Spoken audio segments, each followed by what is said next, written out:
What's up, gamers and collectors? DGC back with another video, and today we're going to discuss all of the games that I'm excited for in 2024. We had such a great year in 2023. It was really kind of a year of me getting back into collecting, getting back into the hobby, getting more focused on the channel again. Had a few years there where it was a little hit or miss, but I'm really trying my best to make content again. I've been enjoying it again. Been enjoying playing a bunch of games and stuff. Last video was all the games I beat in 2023. This video is all the games that I'm excited for in 2024, and hopefully I'll beat all these games. Let's check it out.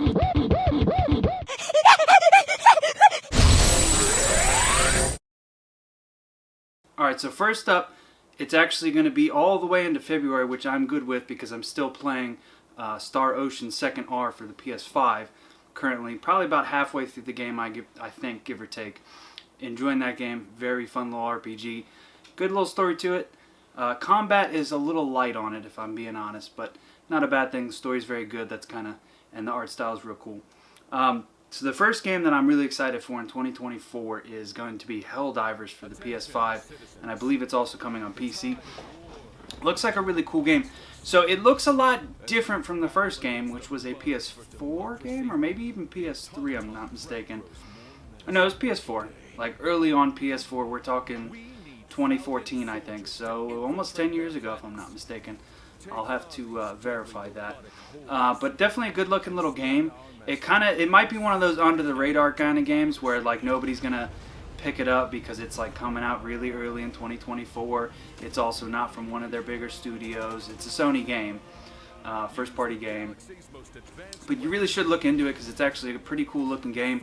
I'd like to see a lot of people support it because then maybe Sony will give us other stuff than just massive open-world games that are linear narrated corridor things that are in massive open worlds like God of War and Uncharted and Last of Us. I love all those games, but they're just so packed, and you're just going down this linear path in this giant open world, and it's just very cutscene focused. Not that that's a bad thing always, but when it's every one of your exclusives, it's kind of getting old, Sony, just a little bit. Next up, got a great little Nintendo game. Not a lot of hype for this game, but this guy's hyped for it. Mario vs. Donkey Kong game. I think that's just the working title for it. I don't know if they have a full title for it yet. I'm not mistaken. I don't think they do. Or maybe it's kind of like a soft reboot of the franchise because it's been quite some time since we got a Mario vs. Donkey Kong game. I'm actually pretty excited for it. I remember playing that. I think that originally came out on the GBA, if I'm not mistaken. I remember playing quite a few of them, and there was, I think, a couple on the DS, and then a couple on the 3DS, or at least one on each system for sure. I think 2 on the GBA. Good little franchise, though. Something you really shouldn't sleep on. When Nintendo starts releasing stuff like that, though, the writing's on the wall. That means that the Switch's successor is coming. I'd be curious to see what you guys think the Switch's successor is going to be in terms of the actual hardware. Is it going to be a handheld hybrid thing?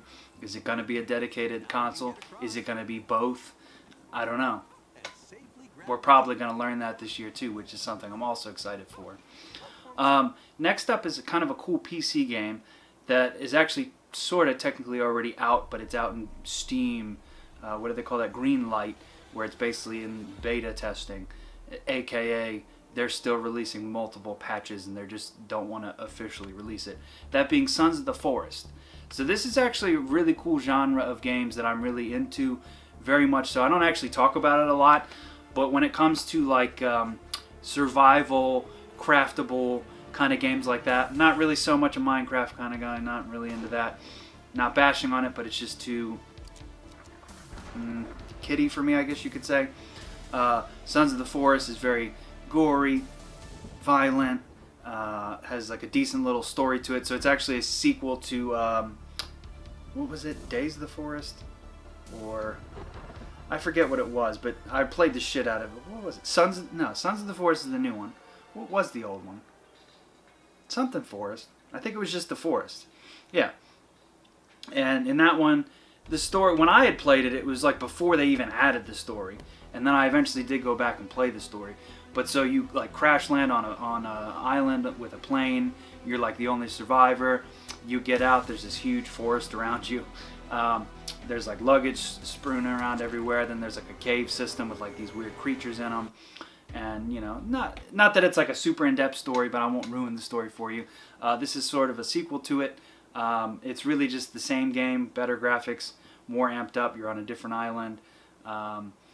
It's a cool game. Definitely recommend it. I believe they've also come out on the consoles as well at this point in time.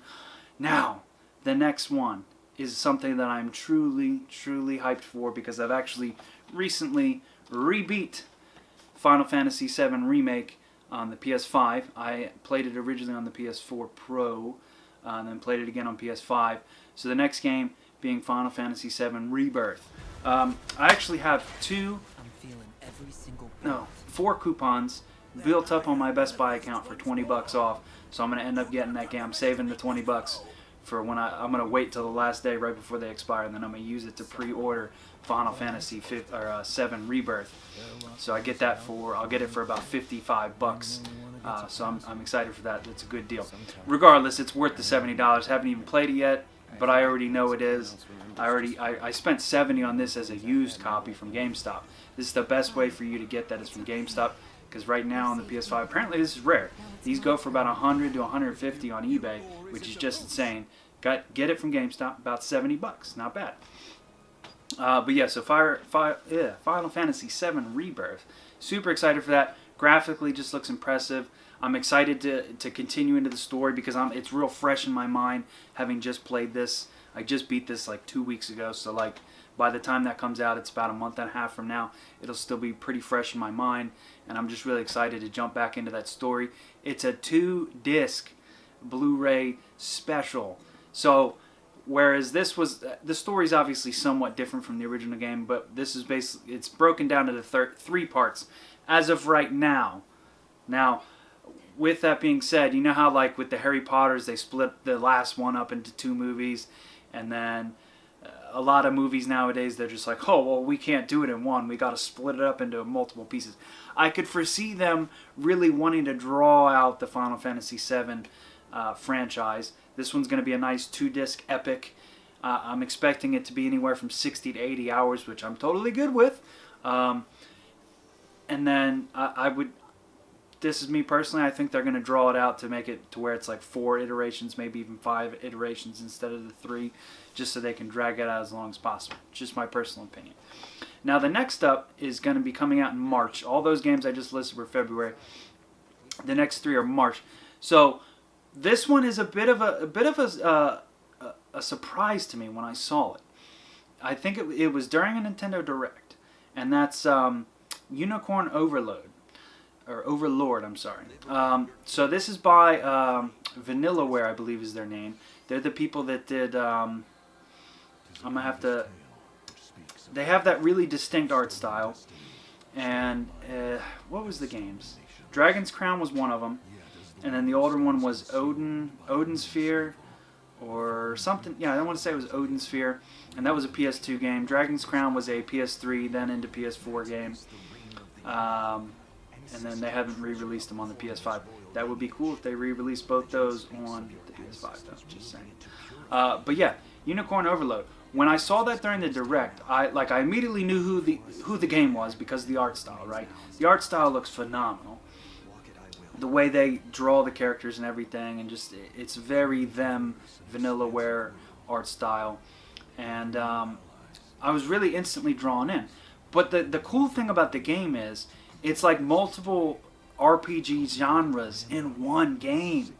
And then the art style on top of it and the music. And they have a wonderful limited edition for this. I'm not really a big limited edition guy.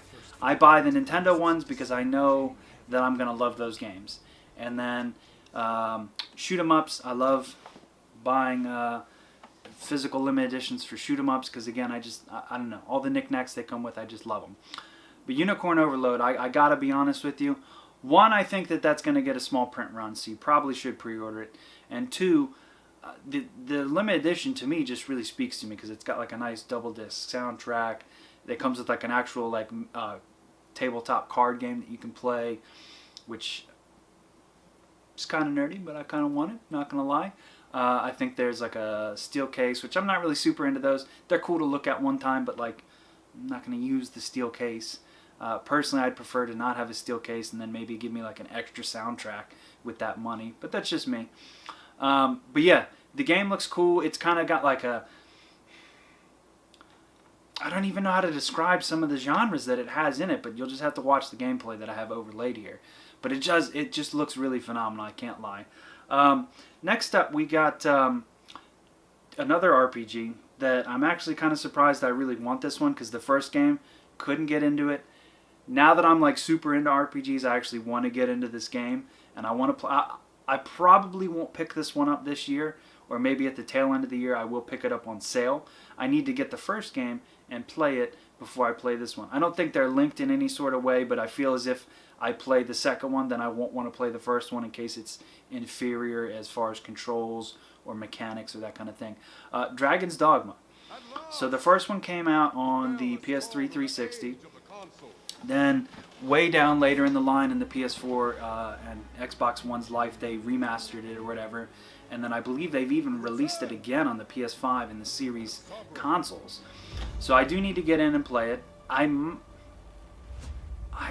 definitely tried it on PS3 for sure, but I just couldn't get into it. I think I just got stuck, or it was just a point in my life where I just didn't appreciate RPGs like I do now. So I'm excited for Dragon's Dogma, the second one, but I don't know if... y'all know me, I'm probably going to pick it up anyway, but I'm going to try to be a good boy and wait till the end of the year and like try to play the first one first, then play the second one. The next game actually has me really hyped, and I shouldn't be this hyped about this game, but I actually really am. The Princess Peach game. So, way back in the day on the DS, I would have been in my later teenage years in high school. Didn't give a shit, I was a nerd. I'm the same nerdy dude now that I've always been in my entire life. I remember getting the Princess Peach game like within the week that it came out, because I was like, I love platformers, and then like I said, the Sons of the Forest games. Those are probably my two genres of favorite games, where it's like a craftable, like survival kind of game, and then like platformers. At least currently, those are probably my two favorite genres of games. I don't know, platformer because it's nice and simple and it's fun to play, and then the craftable game because I don't know, it just lets you work your brain and do all sorts of shit. With the original The Forest game, I used to build like tree forts and shit with my one buddy, and we would just make these massive compounds, like it was like an Ewok village and shit that we would make in the woods and shit. But either way, but so Princess Peach, I remember when the first game came out, and I just remember having a blast with it. It was one of the few games where like I just constantly went back to it and played it, and it was such a simplistic game. Now this one is more of a it kind of reminds me of the newer Kirby game that we got, which was the Forgotten something. What was that one called? That was... What the hell was that one called?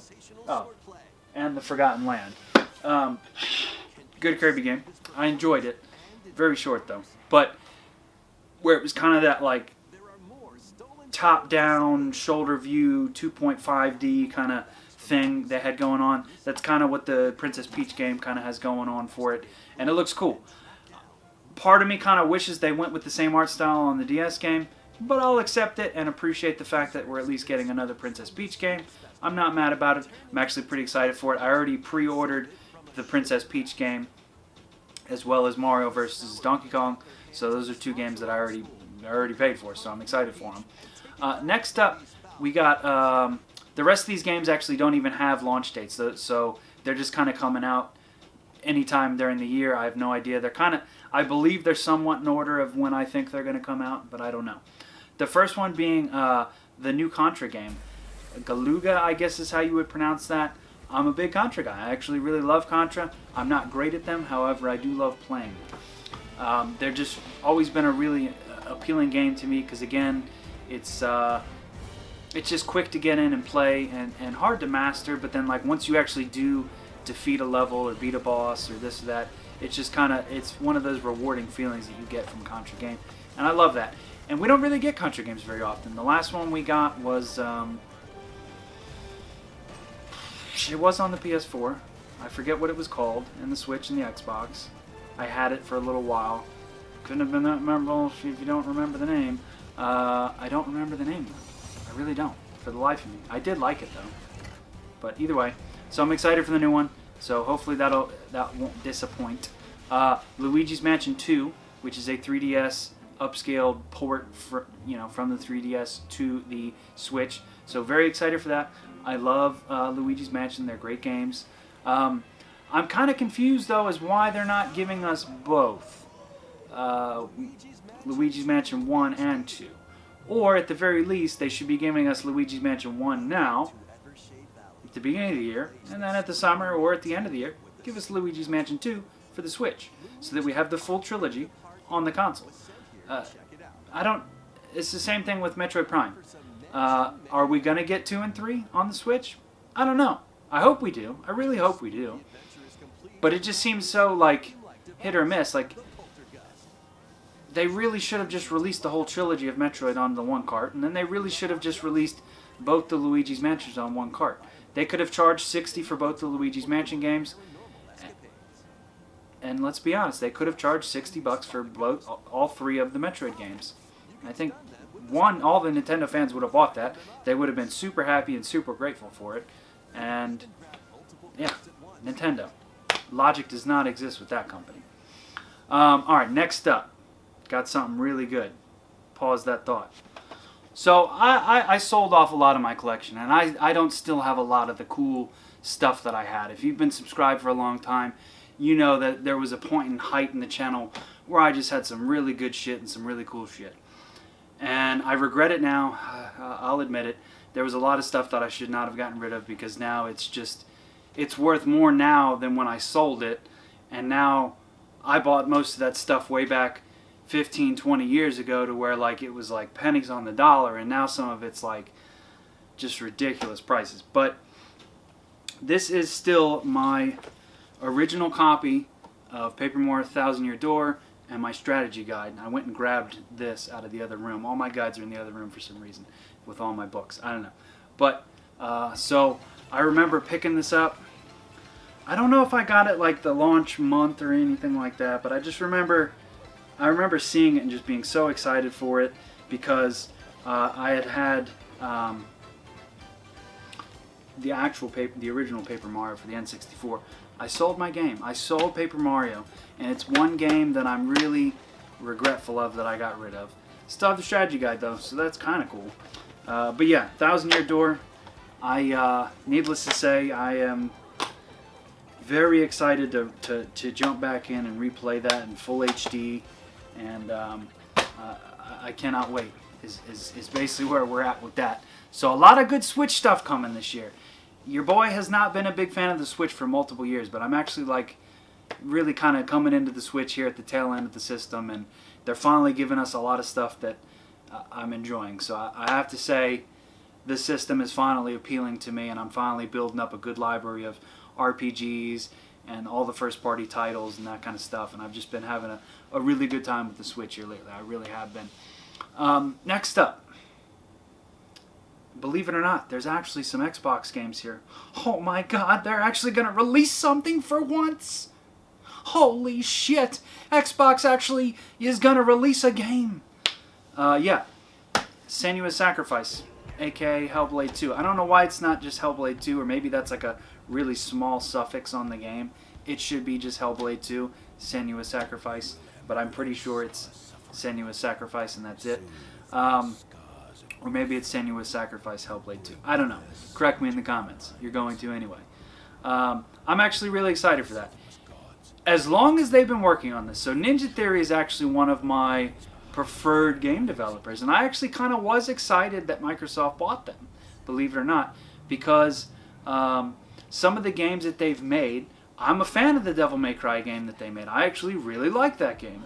What was the other game? The Odyssey to the West game. What the fuck was that game called? Enslaved Odyssey to the West. Loved that game. Loved it so much. Both those are so good games. Such good games.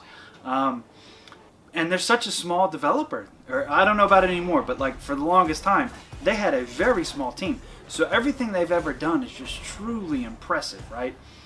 And then Microsoft bought them. Now they got the backing of a multi-gazillion-dollar company to help them publish and make games and get better hardware and do all sorts of shit. So the original Hellblade was visually probably one of the better looking games, if not still one of the better looking games, bar none, to this day, right? Like it's kind of a mysterious feat, kind of like Rise, Son of Rome, how that game still looks good. Even on the shitty original Xbox One, that game still looks impressive, believe it or not. But yeah, Hellblade looked fantastic with the ominous 3D audio that they had, where you would hear the voices, depending if you had like an actually really good headset.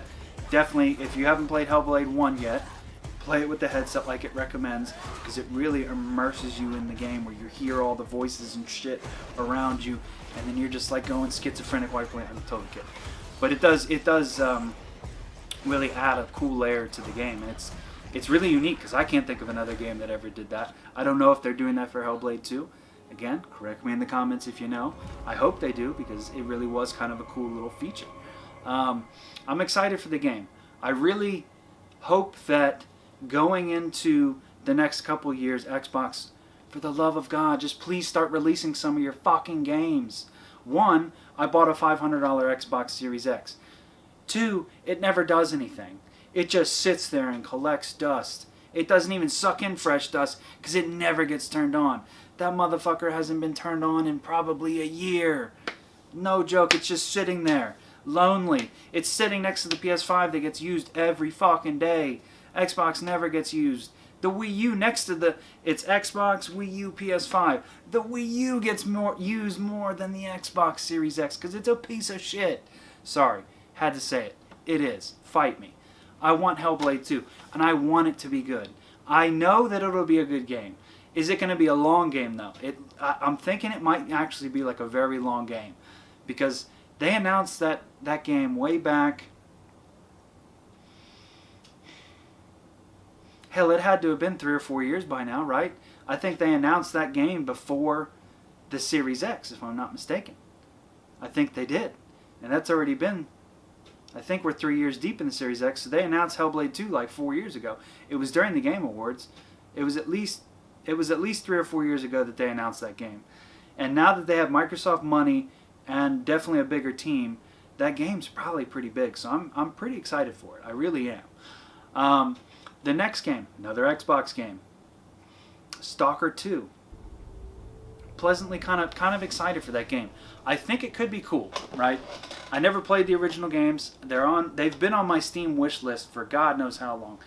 Here's another thing. I don't know why Microsoft didn't so there's one Stalker, and then there's 2 like large DLCs for the original game, right? So it's kind of like 3 Stalker games, and then Stalker 2 is going to come out. I don't know why Microsoft didn't do some sort of like 4K upscale, throw them all on a disc, and ship it to the stores, right? Like you own the IP now, right? Or at least I'm pretty confident they do. So why would you not re-release the games that came out like 15 years ago that most people have no idea what they are? You could get them refreshed and into the series and like excited and anticipating the new game. And then that'll transition into buying Stalker 2 and making you money. So I don't know what Microsoft's doing with that. Still never played them. I would like to at least play the actual first game, so I kind of have an idea of what the second game entails. It just looks really good. It kind of gives me a little bit of the craftable survival instinct kind of game that I like a light version of that is what it kind of looks like this game's shaking up to be. So I'm excited for it. Stalker 2. Now, next one is, at least as of right now, it's a PC-only game. I'm confident it'll I'm pretty confident it'll probably come to consoles, and that's Stormgate. These are the ex-StarCraft developers that were like, screw it, Blizzard's not going to let us make StarCraft, we're going to go make our own. I don't need no man. I'm going to make my own RTS game. So I actually got invited to the Stormgate beta. It's not hard to get into. You just had to sign up for the email. And I actually missed it. Or maybe it was the alpha. I don't know. So whenever the beta comes around again, I'm going to try to play it because I actually want to. It looks really good. StarCraft 1 that came out in what, 98 or 99, maybe 2000, somewhere in that time frame. So I would have been in the 8 to 10-year-old range at that time period. I remember my childhood best friend Chris. I remember him playing it on, he had like a gaming PC. I never did until I was older. And I remember him playing StarCraft all the time on his PC, and then one day he got into burning games and ripping them and doing all that shit with the ISO things and the keys and all that shit and the key generators. He was very computer. I think he actually works for the NSA now. But so he, I remember him bringing over the StarCraft game for me, and then bringing over Brood War, and then we would just play all hours of the night, like, you know, summer break and stuff, over the internet and stuff. And I just remember having an absolute blast with StarCraft, and it just has a lot of good memories for me. Many summer nights making maps and just playing maps and this and that and the third. So Stormgate, I'm pretty excited for it. It's shaking up to be a good game, I hope. I hope they really put like a lot of heart and soul and effort into the game, and I think they are. So I'm excited for that. And then later on down the line, I got StarCraft 2 was one of the first games I got when I got my gaming PC. So like, and then again, I played the hell out of it. Wings of Liberty, and then what was there was, I forget the name of the Legacy of the Void, and then there was another DLC as well. But either way, StarCraft or Stormgate that's coming out. Super excited for that. Now, this was announced at the next one here was announced at the Game Awards of 2023, and that being Vision of Mana. Look at that tree. Beautiful. Now, I'm not the biggest Mana fan. I don't know a ton about the game or the franchise or this or that. I played the Legacy of Mana collection for the, or actually I had it on, yeah, I had it on the Switch, and then I had, then they redid like a different Mana, the SNES Mana game, I think, I don't know. There's been so many different Mana things that have come out here recently, but the new one looks really dope. Visually looks very appealing to me. The gameplay of it looks really enticing to me, and I'm very excited for that. Alright, so this is the last game that's, well, actually these last three games are just kind of games that I'm pretty confident are at the very least going to get a trailer this year, if not be released this year. And actually all three of these are RPGs as well. I really have gone kind of RPG crazy over the last couple of months here. So this is a franchise that's definitely a top 10 franchise for me. I've loved this franchise since the original Xbox. You already know what it is. Fable. We're definitely going to get an in-depth trailer this year. We're definitely going to get a gameplay trailer at some point this year. And I truly think this will be coming out this holiday. There's no doubt in my mind. It pretty much has to. But also the reason I think that is because Turn 10, if you think about it, is constantly cranking out games quick. What do? They work on the motorsports, or the Horizon games, typically. That's what the Forza Horizon games. And those come out pretty much every other year, right? So that means they're good at cranking shit out. They have a huge team. Now they're working on an RPG. There's just... And Microsoft knows that they need these games. They know they need these games. So, like, I really genuinely believe this game's coming out this holiday. You gotta... just look at the screen and summon it with me. Fable's coming out this year. Just pray for it. Fable! New Fable! I want new Fable so bad. Alright, next up is a franchise that I actually recently got into, probably within the last, well, really since I've had the channel for sure, because I reviewed Ys 8. Was it 8? No. Yes, it was 8. Lacrimose of Dana was 8, and then the Nox was 9, and then 10 is something Nordics, I think. So next game I'm talking about is Ys 10. It's already been released in Japan. I'm excited for it. Let's be honest, clearly they're working on porting it over and translating it and doing all that. When is it going to come out? I don't know. Somebody at NIS America definitely knows, that's for sure. That would be great if we could get a little hint at that. But yeah, Ys 10, I'm pretty excited for that. I need to get Ys 9 and actually play it. I haven't even played it yet, so definitely need to do that before it comes out. And then the final game was something that was recently made apparent to me, and I didn't even know because Happy Console Gamer covered it on his channel. Dragon Quest III is getting an HD remake, and then if it does well, we're going to get more.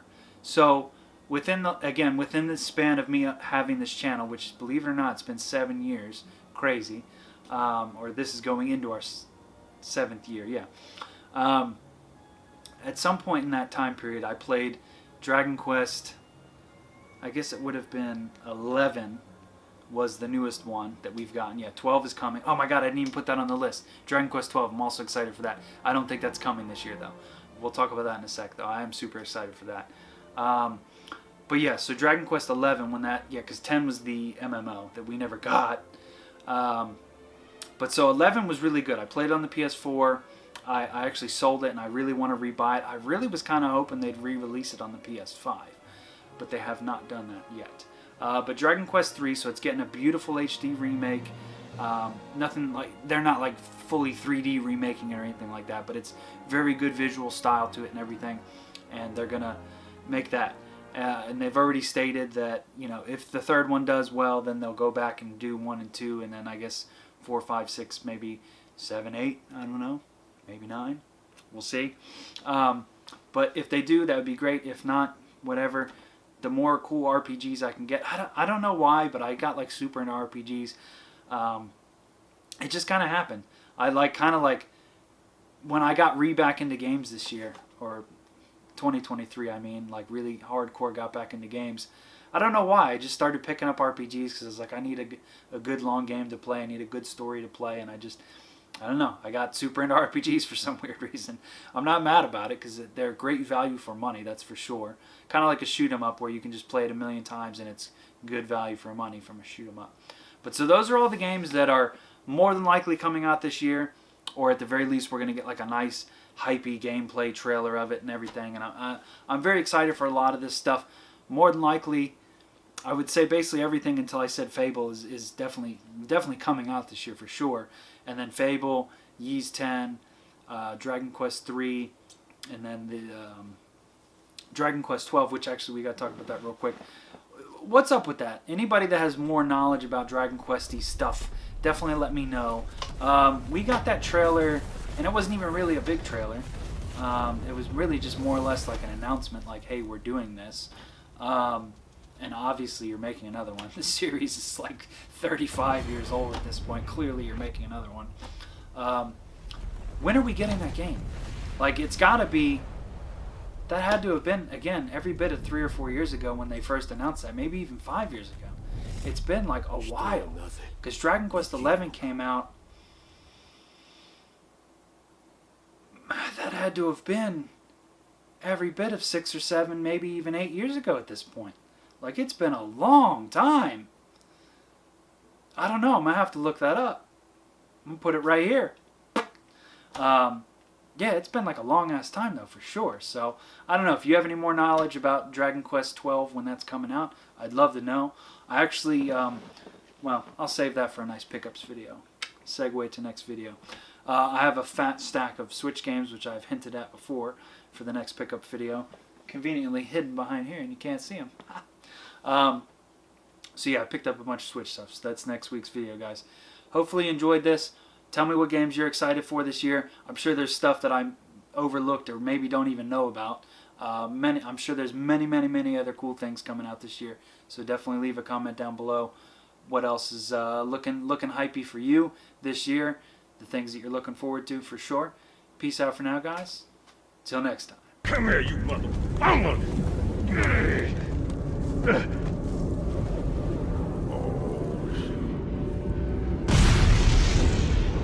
This is it, baby.